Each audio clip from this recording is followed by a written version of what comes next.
তো বরগুনা গেলেন, তো সামনে আপনাদের কি বার্তা দিলেন আমিরে জামাত এবং আপনাদের উদ্দেশ্য কি ছিল যাওয়ার? আমাদের উদ্দেশ্য ছিল যে আপনারা জানেন যে সপ্তম শ্রেণীর ছাত্রী নন্দিনীকে ধর্ষণ এবং তার পিতাকে হত্যা, এখানে আমাদের আমিরে জামাত এই খবর শোনার পরে আজকের ঢাকা থেকে তিনি হেলিকপ্টার যোগে চলে আসছেন এবং তাদের পরিবারের খোঁজখবর এবং পাশে দাঁড়ানোর জন্য।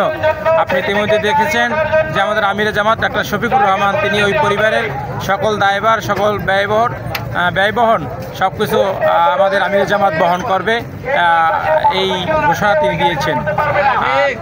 আমরা আসলে একটা মজলুম সংগঠন বাংলাদেশ জামাত ইসলামী, সেক্ষেত্রে আমরা সকলকে বলতে চাই যে আমরা যে কোরআনের পথে কাজ করি, কোরআনের আন্দোলন করি, যারা কোরআনের পথে চলতে চান না তাদেরকে অনুরোধ করবো আপনারা কোরআনের পথে আসুন, ইসলামের পথে আসুন, এই কথাটাই আমি বলবো আর কি। সারা বাংলাদেশে বর্তমানে একটি অন্যতম গুরুত্বপূর্ণ আলোচনার বিষয় হলো গিয়ে যে আগামী ত্রয়োদশ জাতীয় সংসদ নির্বাচন, যেখানে আপনাদের বাংলাদেশ জামাত ইসলামী অংশগ্রহণ করবে এবং তারাও সেরকম প্রস্তুতি নেবে।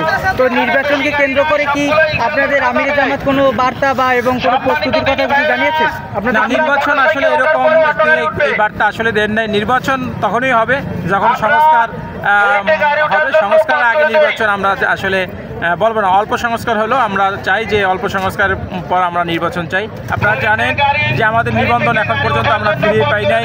আমাদের নেতৃবৃন্দ এটিএম আজহারুল ইসলাম ভাই, তিনি ভারপ্রাপ্ত সেক্রেটারি জেনারেল, তিনি আমাদের এখন পর্যন্ত তিনি মুক্ত বাতাসে আসেননি।